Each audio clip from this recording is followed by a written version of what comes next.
نحمده ونصلي على رسوله الكريم اما بعد فاعوذ بالله من الشيطان الرجيم بسم الله الرحمن الرحيم رب اشرح لي صدري ويسر لي امري واحلل عقدة من لساني يفقهوا قولي۔ ہم دیکھ رہے تھے حضرت فاطمہ کی اپنے والد سے محبت کو۔ تو حضرت فاطمہ نبی صلی اللہ علیہ وسلم سے بے حد محبت کرتی تھی، اور ننھی فاطمہ کو ہم مکہ میں دیکھنا چاہیں۔ عقبہ بن ابی معیط نے رسول اللہ صلی اللہ علیہ وسلم پر اونٹنی کی اوج لا کر ڈال دی تھی۔ آپ کی گردن پر تھی، سجدے کی حالت میں تھی، اور اتنا ظالموں نے تشدد کیا تھا، کوئی فرد ہٹانے کے لیے آگے نہیں بڑھ پایا، اور قریش رسول اللہ کو دیکھ کر خوشی کے مارے ایک دوسرے پر گرے پڑ رہے تھے۔ احمقوں کی نشانی یہ ہوتی ہے کہ وہ ہمیشہ دوسروں کی تکلیف سے خوش ہوتے ہیں، اور یہ محمد صلی اللہ علیہ وسلم کے علاقے کے لوگ تھے جو آپ کی تکلیف سے خوشی محسوس کر رہے تھے۔ اس موقع پر کسی نے جا کر حضرت فاطمہ کو خبر دے دی کہ آپ کے والد کے ساتھ کیا معاملہ ہوا۔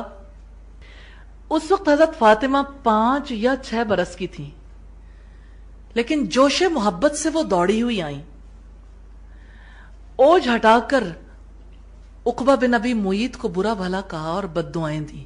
یعنی 5-6 برس کی بچی کس طرح سے آپ صلی اللہ علیہ وسلم کی تکلیف کی وجہ سے پریشان ہو اٹھی تھی، اور کیسے وہ آپ کا دفاع کرنے کے لیے آگے بڑھی تھی، اور ایک 5-6 برس کی بچی کے اندر وہ جذبہ بیدار ہوا۔ ٹھیک ہے، یہ پدری شفقت تھی، لیکن اتنے بڑے لوگوں کی موجودگی میں ایسا سٹیپ لینا بہرحال یہ جرت والا معاملہ تھا۔ حضرت فاطمہ نے سٹیپ لیا، یہ باپ کی محبت کی علامت بھی ہے، اور حضرت فاطمہ کی جرت کردار کا اظہار بھی ہے۔ یہ صحیح بخاری کی روایت ہے۔ جہاں تک رسول اللہ صلی اللہ علیہ وسلم کا تعلق ہے، رسول اللہ بھی ان سے بے پناہ محبت کرتے تھے۔ جب آپ سفر کے لیے جاتے تو سب سے آخر میں حضرت فاطمہ سے ملاقات کرتے، اور جب سفر سے واپس آتے تو سب سے پہلے حضرت فاطمہ سے ملاقات کرتے تھے۔ یعنی آپ کا معمول تھا، آپ مسجد جاتے، مسجد جانے کے بعد حضرت فاطمہ کے گھر پہ سب سے پہلے جاتے تھے۔ جب حضرت فاطمہ تشریف لاتی تو رسول اللہ کا انداز بڑا پیارا ہوتا تھا، ان کی پیشانی چومتے تھے اور اپنی نشست سے ہٹ کر اپنی جگہ پر بٹھاتے تھے۔ یہ ایک بیٹی اور باپ کا تعلق ہے، بیٹی کا احترام، بیٹی کی قدر و قیمت کس قدر زیادہ اسلام نے اس رشتے کو خوبصورت بنایا، اور محمد صلی اللہ علیہ وسلم نے کتنی پیاری مثال سامنے رکھی۔ رسول اللہ صلی اللہ علیہ وسلم نے ہمیشہ حضرت علی اور حضرت فاطمہ کے تعلقات کو خوشگوار بنانے کی کوشش کی۔ دونوں میں صلح کروا دیتے تھے، تلخی بھی ہوتی رہتی تھی، 2 برتن بھی اکٹھے ہوں تو وہ بھی بچتے ہیں، اور حضرت فاطمہ اور حضرت علی کے درمیان ایسا سلسلہ ہو ہی جایا کرتا تھا۔ ایک بار آپ حضرت فاطمہ کے گھر پر گئے، آپ صلی اللہ علیہ وسلم کی آمد سے پہلے حضرت فاطمہ نے صفائی کی تھی۔ آپ صلی اللہ علیہ وسلم نے گھر کو دیکھا، دونوں بہت خوش ہیں، تو آپ خوش باش گھر سے واپس آئے۔ ایک بار آپ گئے تو دونوں کے درمیان ناراضگی تھی، پھر آپ نے حضرت فاطمہ سے پوچھا کہ تمہارے چچا زاد کہاں ہیں؟ یہ رشتہ اس لیے آپ نے سامنے رکھا تاکہ حضرت فاطمہ ایک ہی رخ سے نہ دیکھیں، بلکہ اس رشتے کو بھی اپنے ذہن کے اندر رکھیں۔ تو حضرت فاطمہ نے کہا کہ مجھ سے ناراض ہو کر چلے گئے ہیں۔ اس پر آپ صلی اللہ علیہ وسلم نے کسی کو بھیجا کہ جا کر حضرت علی کا پتہ کرو۔ پتہ چلا مسجد نبوی میں ہے۔ آپ صلی اللہ علیہ وسلم گئے تو دیکھا حضرت علی مسجد میں نیچے سر رکھے سو رہے ہیں، وہاں کوئی کارپٹ نہیں تھے، نہ ہی کوئی ٹائلوں والا فرش تھا، مٹی کا فرش تھا، اور حضرت علی کو مٹی لگ چکی تھی۔ مٹی کو عربی زبان میں تراب کہتے ہیں، تو آپ نے حضرت علی کو پیار سے کہا ابو تراب، ابو تراب، مرادی تھی کہ مٹی کے باپ، مٹی کے باپ۔ تو یہ پیار سے آپ نے پکارا تھا، اور حضرت علی کو اپنے لیے یہ نام بے حد پسند تھا، اس کو بے حد پسند کرتے تھے۔ بہرحال آپ صلی اللہ علیہ وسلم نے دونوں کے درمیان صلح کروا دی، اور آپ جب حضرت فاطمہ کے گھر پہ جاتے ایک طرف حضرت فاطمہ کو لٹا لیتے، ایک طرف حضرت علی کو، اور پھر دونوں سے بات چیت کا سلسلہ جاری رکھتے۔ ایک مرتبہ حضرت علی نے حضرت فاطمہ پر کچھ سختی کی۔ حضرت فاطمہ رسول اللہ کے پاس شکایت لے کر چلی گئی کہ ظاہر ہے باپ کے علاوہ اپنا دکھ کس سے کہتی۔ حضرت فاطمہ کو نبی صلی اللہ علیہ وسلم نے سمجھایا۔ آپ نے فرمایا بیٹی آپ کو خود سمجھ جانا چاہیے کون سا ایسا شوہر ہے جو اپنی بیوی کے پاس خاموشی چلا آتا ہے، یعنی جو بھی شوہر آئے گا کچھ نہ کچھ تو کہے گا، کوئی نہ کوئی بات کرے گا۔ حضرت علی پر اس بات کا بڑا گہرا اثر ہوا، اور حضرت علی نے آئندہ کے لیے طے کر لیا اور حضرت فاطمہ سے کہا کہ آئندہ میں تمہارے مزاج کے خلاف کوئی بات نہیں کروں گا۔ یہ روایت سیر الصحابہ کی ہے۔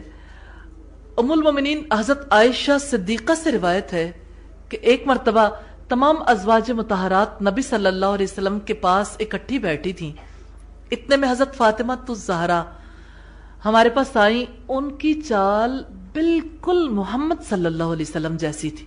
حضرت فاطمہ کی زندگی سے یہ بھی پتہ چلتا ہے کہ باپ سے اتنی محبت تھی، باپ کو کاپی بھی کرتی تھی۔ آپ نے جب اسے دیکھا تو اہلا و سہلا مرحبا کہا، اور آپ نے بڑی محبت کے ساتھ اپنی جگہ پر بٹھایا۔ یہ صحیح بخاری اور فتح الباری میں روایت موجود ہے۔ اسی طرح سے ایک اور روایت ہمیں ملتی ہے رسول اللہ صلی اللہ علیہ وسلم کے وصال کے وقت کی۔ حضرت فاطمہ وصال کے وقت پہ آپ صلی اللہ علیہ وسلم کے پاس آئیں تو آپ صلی اللہ علیہ وسلم نے ان سے یہ کہا کہ آپ اپنا کان میرے منہ کے ساتھ لگا دو، کیونکہ آپ زیادہ اونچی بول نہیں پاتے تھے کمزوری کی وجہ سے۔ تو حضرت فاطمہ نے جب کان منہ کے ساتھ لگایا تو آپ صلی اللہ علیہ وسلم نے کوئی بات کی تو حضرت فاطمہ رو دی۔ پھر کچھ دیر کے بعد آپ صلی اللہ علیہ وسلم نے دوبارہ بلایا، دوبارہ کان منہ سے لگایا تو آپ صلی اللہ علیہ وسلم نے کوئی بات کی جس سے حضرت فاطمہ مسکرانے لگی۔ حضرت عائشہ نے بعد میں پوچھا کہ یہ بتاؤ کہ کیا بات ہوئی، تو حضرت فاطمہ نے کہا وہ میرے اور ان کے درمیان راز ہے، میں اپنے باپ کا راز افشا نہیں کروں گی، یہ ایک بیٹی ہے، مثالی بیٹی۔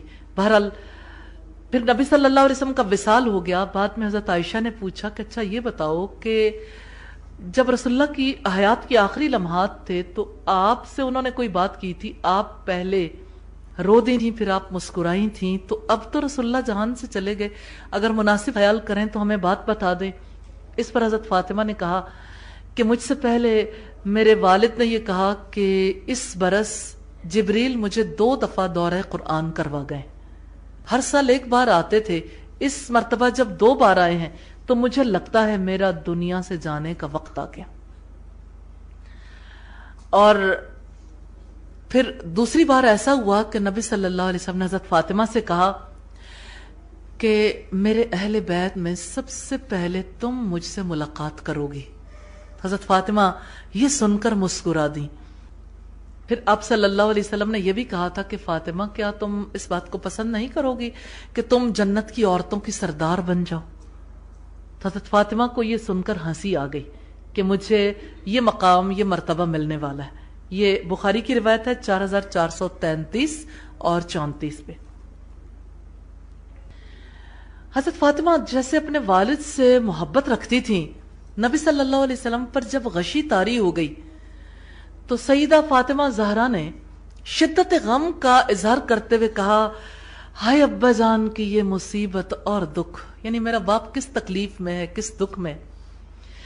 نبی صلی اللہ علیہ وسلم نے بھی جواب دینا اپنے لیے ضروری خیال کیا۔ آپ نے فرمایا بیٹی آج کے بعد تیرے ابا کو کوئی تکلیف نہیں ہوگی۔ جب رسول اللہ وفات پا گئے تو حضرت فاطمہ نے والد کے غم میں، والد کے دکھ میں کہا ہائے ابا جان آپ نے اپنے رب کی دعوت کو قبول کر لیا، ہائے ابا جان آپ جنت الفردوس میں جا کر مقیم ہو گئے، ہائے ابا جان آپ جبریل کے ساتھ ہی چلے گئے۔ جب نبی صلی اللہ علیہ وسلم کو دفن کر دیا گیا تو سیدہ فاطمہ انتہائی دکھ اور انتہائی غم کی حالت میں تھی۔ انہوں نے حضرت انس سے کہا اے انس تمہارا دل کیسے آمادہ ہوا کہ محمد صلی اللہ علیہ وسلم پر مٹی ڈال دو، یعنی وہ اللہ کے رسول تھے، تم نے رسول اللہ پر مٹی کیسے ڈالی؟ یہ بخاری کی کتاب المغازی کی روایت ہے اور فتح الباری میں یہ والیوم 8 پیج 113 پر ہے۔ تو یوں ہمیں تاریخ کی مثالی بیٹیوں کے حوالے سے جاننے کا موقع ملا، حضرت مریم کے بارے میں، پھر اسی طرح سے حضرت فاطمہ کے بارے میں۔ ان بیٹیوں کے حوالے سے جو چیز ہم نے دیکھی، ان کی صداقت، اللہ تعالیٰ کے کلمات کی، اللہ کی کتابوں کی تصدیق، پھر حضرت مریم کا جیسے کمال علم تھا تو کمال عمل بھی، پھر اسی طرح ان کی حیا، دونوں بچیوں کے حوالے سے ہمیں یہ ملتا ہے، دونوں بیٹیوں کے حوالے سے کہ ان کے اندر کیسی حیا تھی۔ ایک اور چیز جو حضرت فاطمہ کے کردار میں بڑی نمایاں ہمیں نظر آتی ہے، وہ حضرت فاطمہ کی زہد و ورع کی کیفیت تھی۔ رسول اللہ کی محبوب ترین اولاد تھیں، اور جب فتوحات ہوئیں تو مدینہ میں زر و سیم کا سیلاب ہی آ گیا۔ اس میں جگر گوشہ رسول کا کتنا حصہ تھا، یہ جاننا بہت ضروری ہے، اور حقیقت یہ ہے کہ یہ باتیں پتہ چلتی ہیں تو آنکھیں اشک بار ہو جاتی ہیں۔ تو سیدہ عالم کی خاندگی زندگی کیسی تھی؟ چکی پیستے پیستے ہاتھوں میں چھالے پڑ گئے تھے، مشک میں پانی بھر کر لاتی تھی۔ آپ جانتے ہیں کہ جب مشک اٹھائی جاتی تو اس کا سینے پر بھی بوجھ پڑتا ہے اور پہلو پر بھی، اس کی وجہ سے سینے پر گٹے پڑ گئے تھے۔ گھر میں جھاڑو دیتے دیتے کپڑے میلے چکٹ ہو جاتے تھے، اور چولہے کو دھونکتے ہوئے کپڑے سیاہ ہو جاتے تھے۔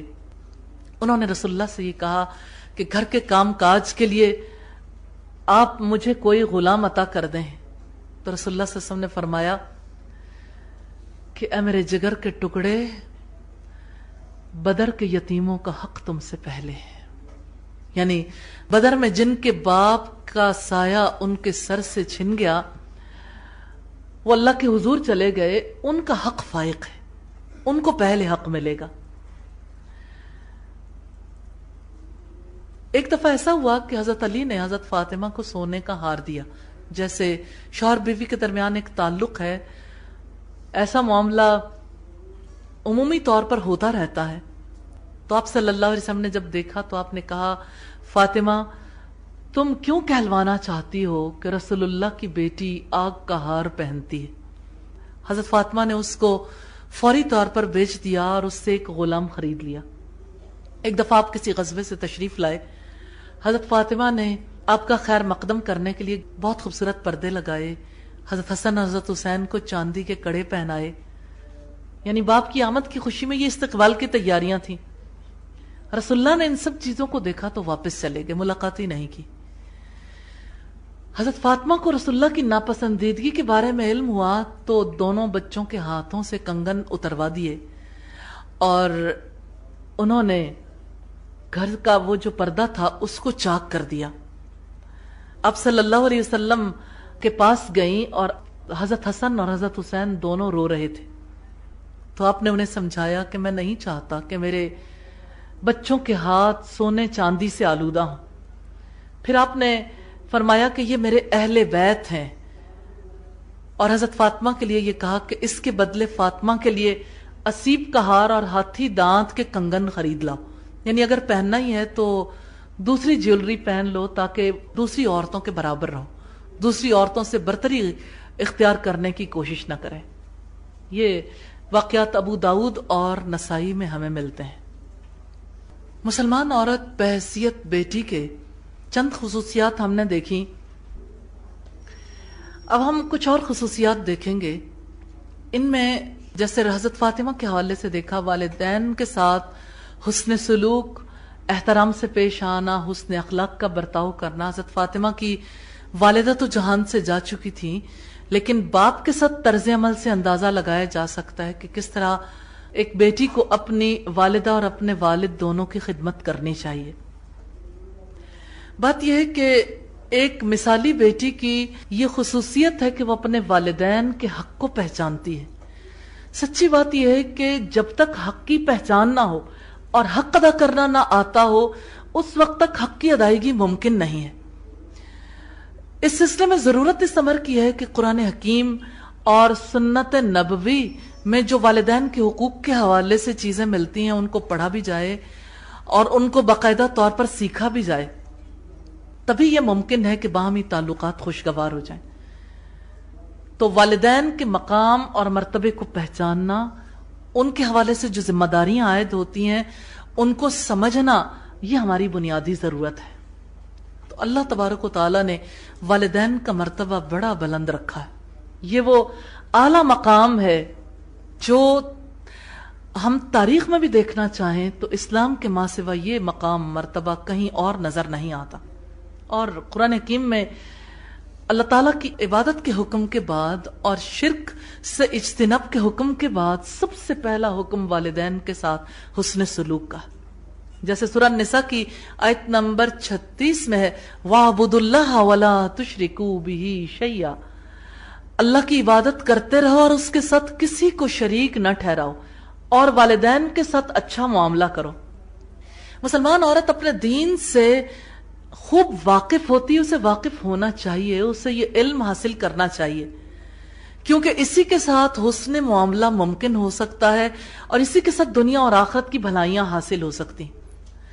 اس کا حسن سلوک والدین کے گھر تو جاری رہتا ہے، لیکن جس وقت وہ اپنے والدین کے گھر سے رخصت ہو جاتی ہے تب بھی حسن سلوک کا سلسلہ ختم نہیں ہوتا، حتیٰ کہ والدین کی حیات کے بعد، ان کی زندگی کے بعد بھی یہ سلسلہ جاری رہتا ہے۔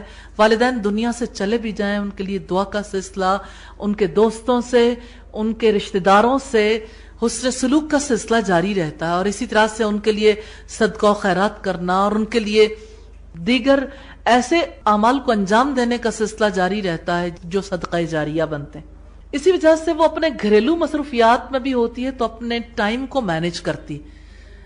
ٹائم مینجمنٹ ایک مسلمان عورت کے لیے بے انتہا اہمیت کی حامل چیز ہے، کیونکہ اس کے بغیر نہ انسان گھریلو امور صحیح طور پر انجام دے سکتا ہے، کس وقت پہ کون سا کام کرنا ہے، کس وقت کی کیا ضرورت ہے۔ اسی طرح سے جیسے گھریلو کاموں کے لیے ٹائم مینجمنٹ کی ضرورت ہے، رشتوں کو نبھانے کے لیے بھی ٹائم نکالنے کی ضرورت ہے، وقت نکالنا، پھر رشتوں کی حفاظت کے لیے، دل جیتنے کے لیے ایسے اقدامات کرنے کی کوشش کرنا، جیسے تحائف، ان کی ضروریات کو پورا کرنے کے لیے مختلف چیزوں کا اہتمام کرنے کی کوشش کرنا، یہ دراصل حسن سلوک ہی کی کڑیاں ہیں۔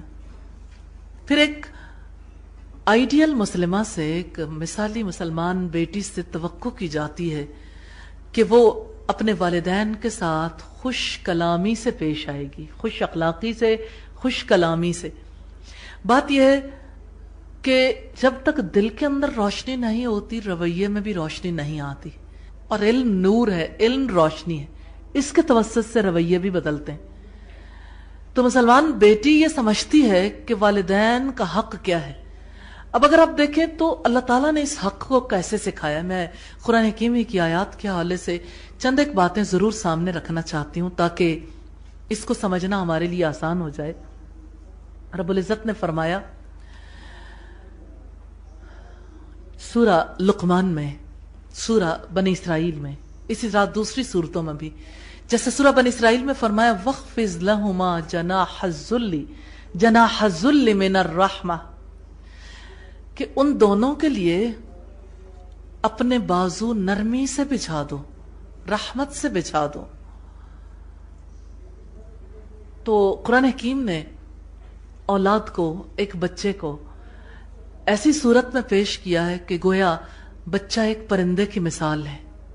جیسے پرندہ پرواز کے لیے تیار ہے تو پرندے جب پرواز کرتے ہیں تو ان کا رخ اگلی طرف ہوتا ہے، پیچھے مڑ کے نہیں دیکھتے۔ تو پرندہ پہلے پر پھڑاتا ہے پھر پرواز کر جاتا ہے۔ جیسے کسی نے کہا چکور اداس ہے کہ رت بچھڑنے کی آئی، بچے خوش ہیں کہ اڑنا سیکھ لیا۔ تو بچے پیچھے مڑ کے والدین کی طرف نہیں دیکھتے بلکہ اپنے آنے والی نسل کو دیکھتے ہیں۔ تو رب العزت نے توجہ دلائی ہے کہ دیکھو یہ تمہارے ماں باپ ہیں، یہاں نرمی سے رہنا، رحمت کے بازو بچھا کے رکھنے، جھک کے رہنا۔ اب اگر اسی سے ہم اصول دیکھنا چاہیں تو والدین کے سامنے ان سے اونچی آواز میں بات نہیں کرنی، انہیں ڈانٹنا نہیں ہے، وَلَا تَنْهَرْهُمَا، ان دونوں کو ڈانٹنا نہیں ہے، وَلَا تَقُلْ لَهُمَا أُفٍّ، ان کو اف تک نہیں کہنا۔ پھر کیا کہنا ہے؟ وَقُلْ لَهُمَا قَوْلًا كَرِيمًا، ان کو کریم بات کہنی ہے، ایسی بات جس میں ان کی عزت ہو، نرم بات جس کی وجہ سے ان کے دل کے اندر خوشی اترے۔ بیٹا ہو یا بیٹی، والدین کے ساتھ تعلق اسی سطح پہ ہوگا۔ سوال یہ پیدا ہوتا ہے کہ یہ احساسات، یہ جذبات کیسے دل کے اندر امڑ کے آئیں؟ اللہ تعالیٰ نے اس کے لیے جب ذہنی طور پر تیاری کروائی تو قرآن حکیم میں یہ بتایا کہ تمہاری ماں نے دکھ پر دکھ اٹھا کر تمہیں اٹھایا اور تمہارے حمل اور دودھ چھڑوانے میں 30 ماہ لگ گئے، 30 months۔ آپ 30 سے ملٹیپلائی کریں 900 ڈیز بنتے، اور 3 months مزید، یہ کم سے کم مدت تھی جس کا تذکرہ قرآن حکیم میں ملتا ہے، اور جو عمومی طور پر مدت ہے وہ 33 months بنتی ہے۔ اس لحاظ سے 1000 دن ایک بچے کے لیے منیمم ٹائم ہے جب بچے کی کلی طور پر نگرانی کرنی پڑتی، نہ بچے کو کھانا آتا ہے، نہ اپنی چیزوں کو صاف رکھنا آتا ہے، اس کی ٹوائلٹ ٹریننگ، اس کا کھانا پینا، اس کو چلانا، اس کو بات کرنا سکھانا، اس کو کپڑے پہننا سکھانا، اسی طرح سے اس کو ارد گرد کے ماحول سے ایڈجسٹ ہونا سکھانا۔ 2 سال تک تو بچہ بالکل ماں پر پورے طریقے سے انحصار کرتا ہے۔ اس کے بعد بھی ماں کا یہ کام تو ختم نہیں ہوتا، لیکن پھر اور رشتے بھی شامل ہو جاتے ہیں، باپ بھی، بہن بھائی بھی، پھر ارد گرد والوں کی طرف بھی بچے کی توجہ جاتی ہے۔ لیکن اگر ہم منیمم پیریڈ دیکھیں 1000 ڈیز، اگر آپ اسے 24 گھنٹوں سے ضرب دے لیں تو 24,000 گھنٹے۔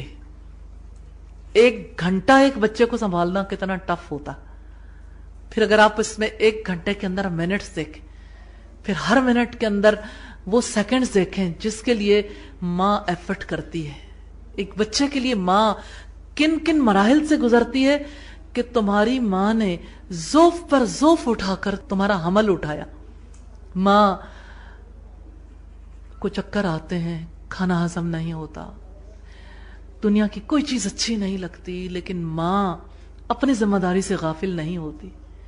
تو اللہ تعالیٰ نے انسانی شعور کو کہاں لے جا کر پہنچا دیا کہ تم جب نطفے کی حالت میں تھے، ماں کے پیٹ کے اندر، دیکھو تمہاری ماں کی کیا حالت تھی، پھر جب تم خون کا لوتھڑا بنے تب تمہاری ماں کی کیا حالت تھی، پھر جب تم بے شکل کی بوٹی تھے، تمہاری شکل بھی نہیں تھی، لیکن تمہاری ماں تب بھی امید باندھے ہوئے تھی، پھر تمہاری شکل بنی، پھر بھی تم کتنے ننھے سے ماں کے پیٹ میں تھے، 4 ماہ ہی گزرے تھے، اس کے بعد بھی 5 ماہ تک تمہیں اپنا خون جگر پلاتی رہی۔ جب حمل کا آغاز ہوتا ہے تو کس طرح سے یوٹرس کی دیواروں کے ساتھ ایک چھوٹا سا علقہ چمٹ جاتا ہے، یہ یوٹرس کی دیواروں سے غذا حاصل کرتا ہے تو ماں کے جسم کو بچہ کھاتا ہے۔ جب وہ پیدا ہو جاتا ہے تو ماں ایک بار پھر دودھ کی صورت میں اپنے جسم کی پوری قوت بچے کو منتقل کر دیتی ہے۔ تو اللہ تعالیٰ نے شعور کو ایسی حالت میں پہنچا کر پھر ڈیمانڈ کی ہے کہ دیکھو تمہاری ماں، اس ماں نے تمہاری خاطر کتنے دکھ اٹھائے اور تمہارا باپ کس طرح سے تمہارے لیے روزی کا انتظام کرتا رہا۔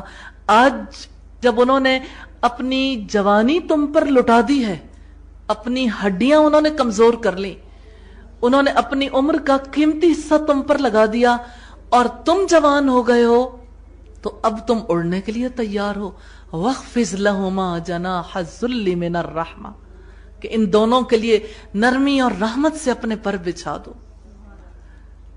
یہ ہمارا رب ہے، اسلام کتنا سچا دین ہے، کس طرح سے اللہ تعالیٰ ماں باپ کا وکیل بن جاتا ہے کہ اب جب وہ بوڑھے ہو گئے تو تمہیں ان کی باتیں چبھتی ہیں، 1 سے زائد بار بات کر لیں تو تمہارے دل کو تکلیف ہوتی ہے، امی ہر وقت ایک ہی بات، آپ تھکتی نہیں ہیں، آپ ایک ہی بات کرتی ہیں، اور کس طرح سے والد کے ساتھ بھی ناراضگی کا اظہار ہوتا ہے۔ پہلے تو ماں باپ اپنے بچوں کو ڈانٹ ٹپٹ کے بھی کچھ سمجھا لیتے تھے، لیکن جب سے کافروں کی تہذیب اپنائی اور بچوں کی روک ٹوک کا سلسلہ ختم ہوا تو حالات بہت ہی عجیب ہو گئے۔ بچے زیادہ خودسر اور سرکش ہو گئے، اپنی مرضی کرنے کے عادی ہو گئے، اور ایسا لگتا ہے کہ والدین صرف ان کو سرکش بنانے کے لیے اپنا رول پلے کرتے ہیں۔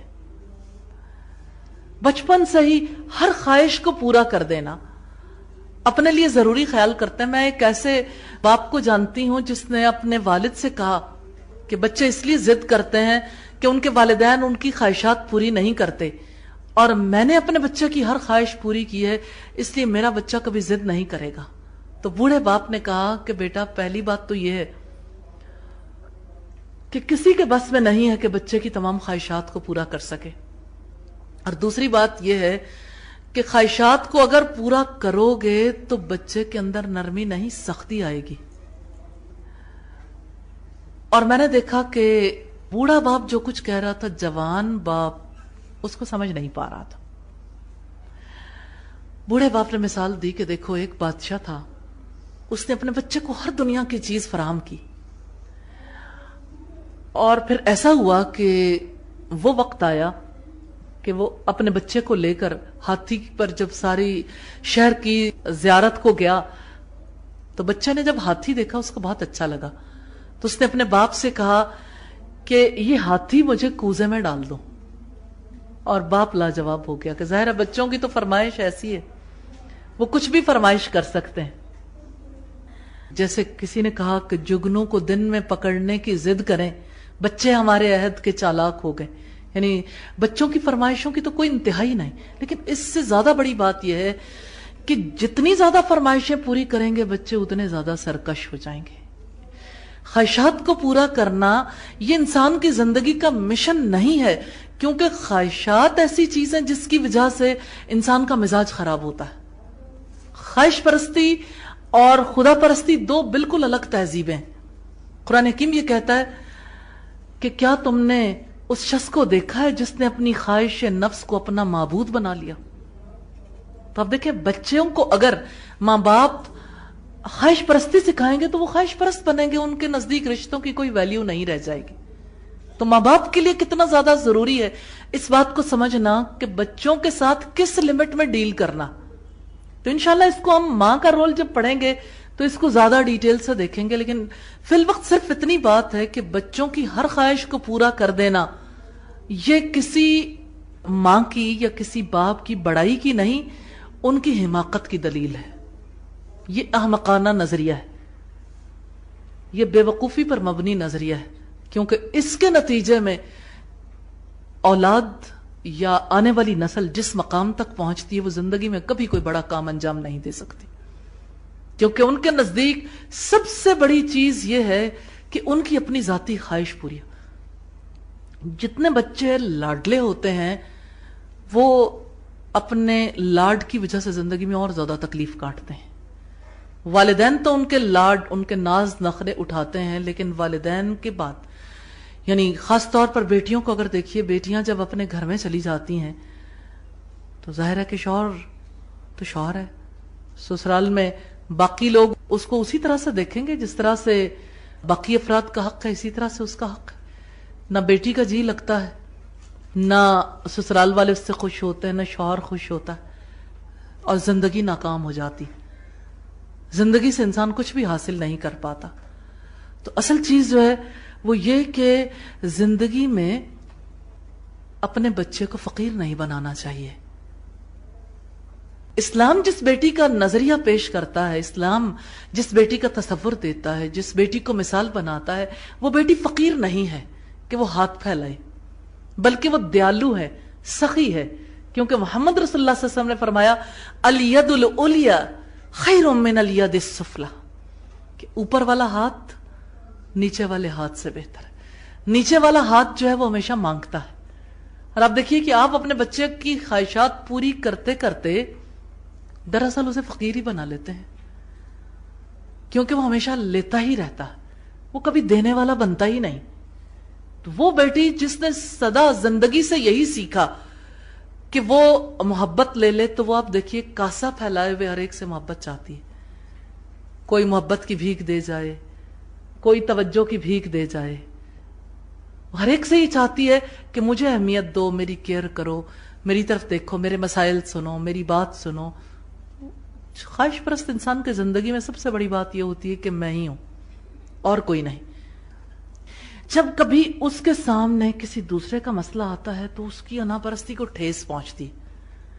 جب اس کو ٹھیس پہنچتی ہے تو وہ ریئیکشنری ہو جاتا ہے، اور ایسے موقع پر جہاں اسے دوسروں کی کیئر کرنی ہوتی ہے وہ ایک عجیب طرح کا کردار پیش کرتا ہے۔ اسی وجہ سے آپ دیکھیں ایسا کیوں ہوتا ہے۔ اب اپنے گھروں میں دیکھیے، اپنی بیٹیوں کو دیکھیے، جس نوعیت کی بیٹیوں کی ٹریننگ ہوئی، رشتہ داروں سے ملنا نہیں چاہیں گے۔ گھر میں کوئی مہمان آ جائے، کتنے کم گھرانے ہیں جہاں یہ خیال رکھا جاتا ہے کہ بچے جا کے ضرور سب سے ملاقات کریں۔ ہر والدین کے سامنے یہی بات ہوتی ہے کہ بچے اس موقع پر ان کی تعلیم ہے، ان کا ٹیسٹ ہے، ان کی کوئی پریزنٹیشن ہے، ان کا کوئی پروجیکٹ ہے، اور ساری زندگی یہ کام ہی نہیں ختم ہوتا۔ پھر اسی طرح سے دیکھیے کہ بچے کیا اپنے نیبرہڈ میں ہمسایوں کے ساتھ اچھے تعلقات بنا پاتے ہیں؟ ذرا آج کی نسل کو دیکھیے، وہ کہاں کامیاب ہے؟ کیا اس سے کسی کی عیادت کرنی آتی ہے، بیمار پرسی، یا کسی کی ڈیتھ ہو جائے تعزیت کرنی آتی ہے؟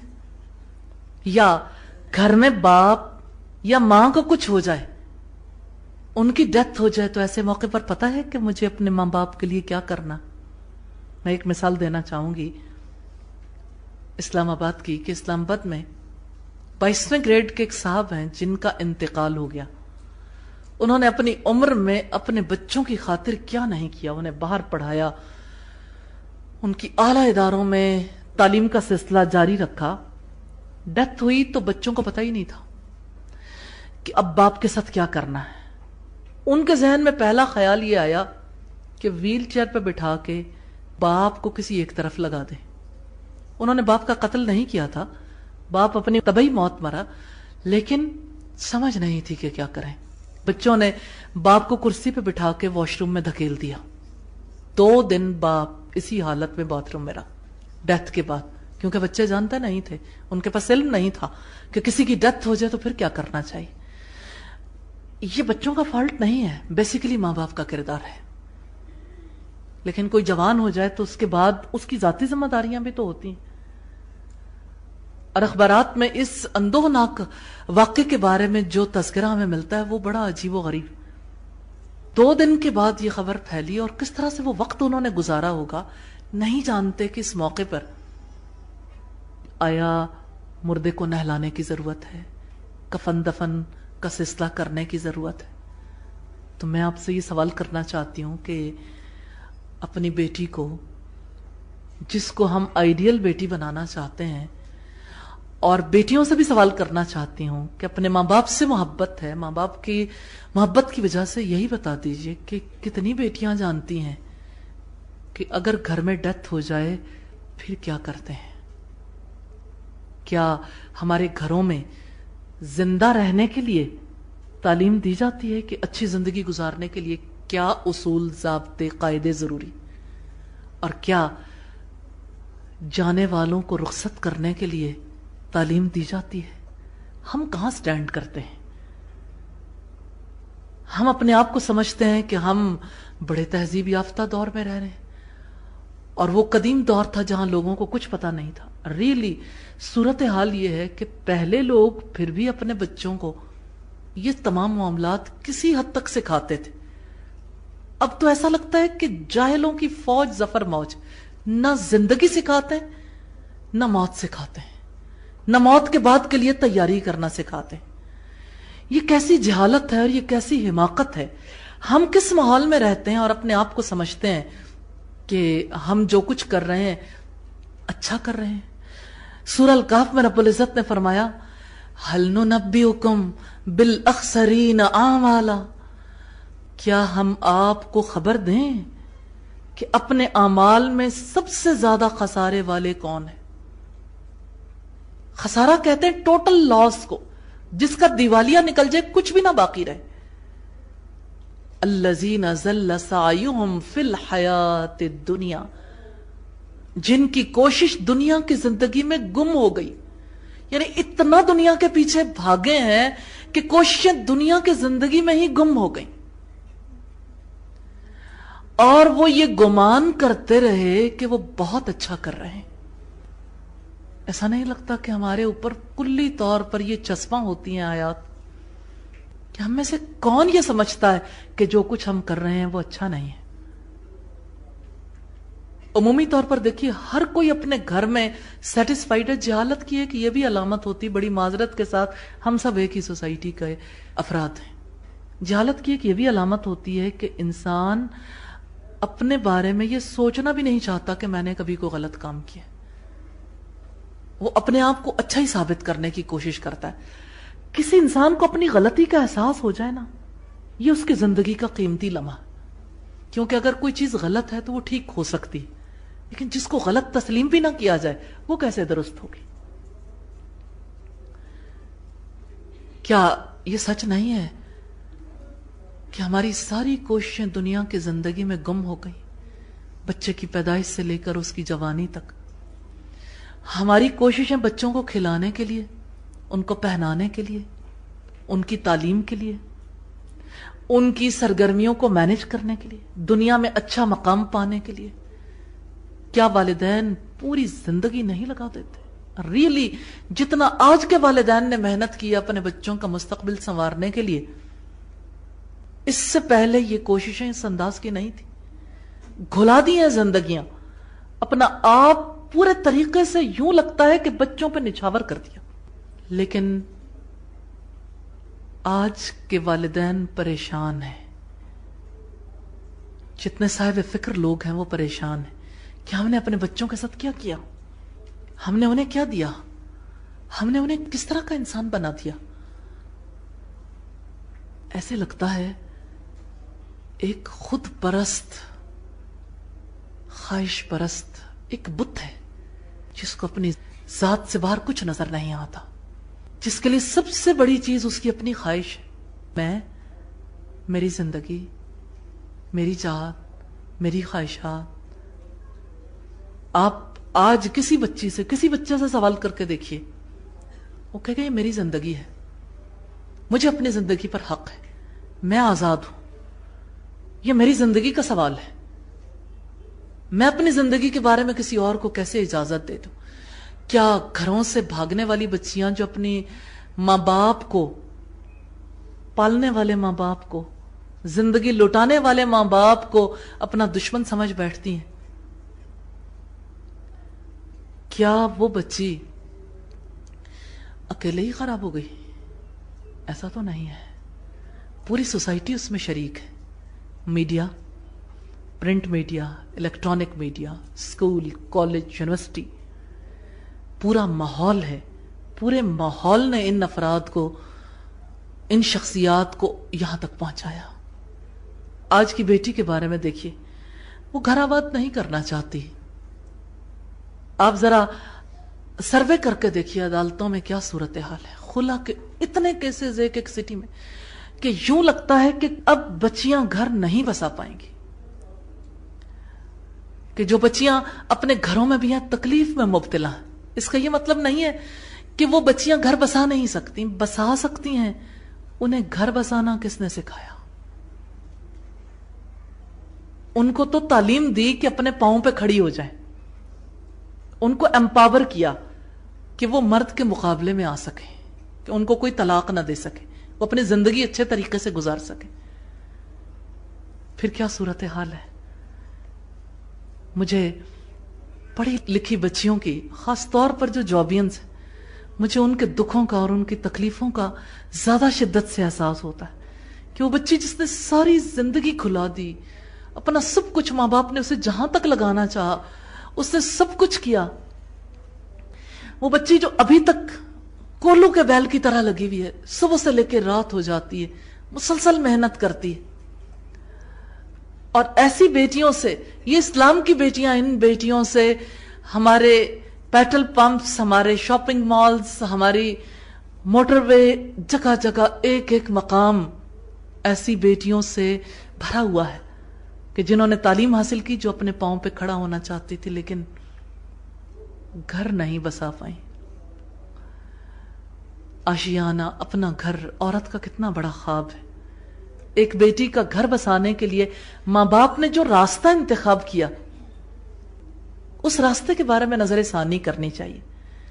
کیا بیٹی کو معاشرے میں اچھا کردار ادا کرنے کے لیے اسے تعلیم دینے کی ضرورت نہیں تھی؟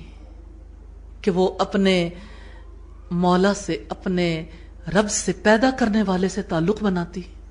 اس تعلق کو سکھانے کی ضرورت نہیں تھی، کیونکہ سب سے پہلا رشتہ خالق کے ساتھ.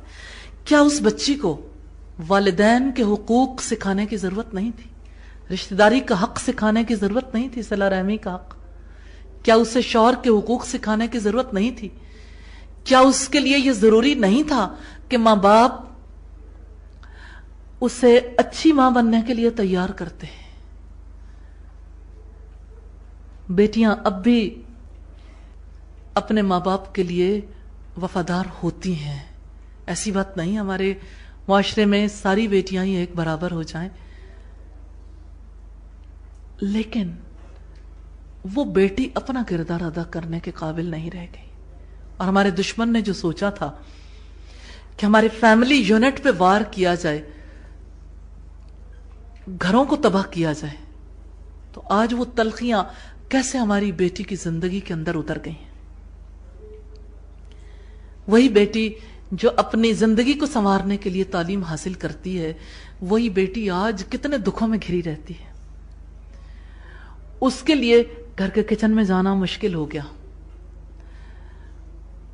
کیونکہ ماں باپ کے اوور پروٹیکشن دینے کی وجہ سے، زیادہ پیمپرڈ انوائرمنٹ میں رکھنے کی وجہ سے بچی سیکھ ہی نہیں پاتی. اس کو گھریلو ذمہ داریوں کا پتہ ہی نہیں ہوتا، کس طرح سے میں نے یہ انجام دینی.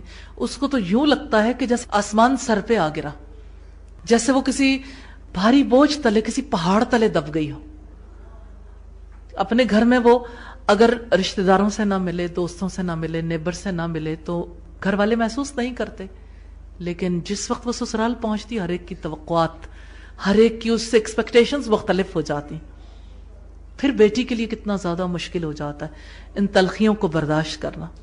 سبحانک اللہم و بحمدک نشہد ان لا الہ الا انت نستغفرک و نتوب